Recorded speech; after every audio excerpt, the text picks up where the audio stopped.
بے شک نوح کو ہم نے ان کی قوم کی طرف رسول بنا کر بھیجا تھا کہ ایک دردناک آواز کے آ جانے سے پہلے اپنی قوم کو اطلاع کر دو۔ نوح نے کہا کہ اے میری قوم کے لوگوں، میں تمہیں ایک صاف اطلاع دینے آیا ہوں، یہ کہ ایک اللہ کی بندگی کرو، اس کی نافرمانی سے بچو اور میرا کہنا مان لو۔ وہ تمہارے گناہوں کو معاف کر دے گا اور ایک مقرر وقت تک کہ تمہیں مہلت دے گا۔ بے شک اللہ کی طرف سے جب مقرر وقت آ جاتا ہے تو پھر ڈھیل نہیں ملتی، کاش یہ بات تم سمجھ لیتے۔ نوح نے کہا اے میرے پالنہار، میں اپنی برادری کو رات اور دن برابر سمجھاتا رہا، لیکن یہ لوگ تو میرے بلانے سے بدک کر اور زیادہ بھاگنے لگے۔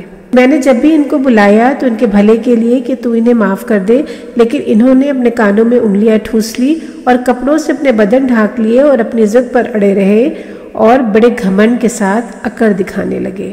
اس کے باوجود میں نے انہیں اور زیادہ کھل کر دعوت پیش کی۔ پھر میں نے ظاہر طور پر ان کے سامنے سچ کی طرف بلانے کا اعلان کر دیا اور اکیلے میں بھی چپکے سے سمجھانے کی کوشش کی، اور میں نے یہ بھی کہا کہ اپنے پالنہار سے مغفرت کی دعا کرو، وہ بڑا بخشنے والا ہے۔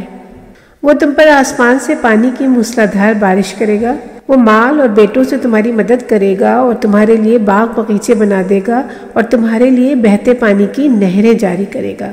تمہیں کیا ہو گیا ہے کہ تم اللہ سے عزت حاصل کرنے کی امید نہیں کرتے، حالانکہ اس نے تمہیں طرح طرح سے پیدا کیا؟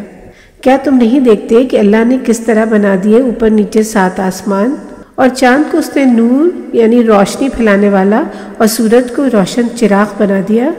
اور اللہ نے تمہیں زمین سے پیدا کیا اور ایک خاص طرح سے، پھر زمین کے اندر تمہیں لوٹا دے گا اور پھر تمہیں خاص انداز سے باہر نکالے گا۔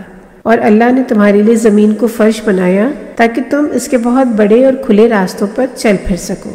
نوح نے کہا کہ اے میرے پالنہار، انہوں نے میری بات نہیں مانی اور ایسوں کے کہنوں میں آئے کہ ان کو مال اور اولاد میں نقصان کے علاوہ ان کے ہاتھ کچھ نہ آئے گا۔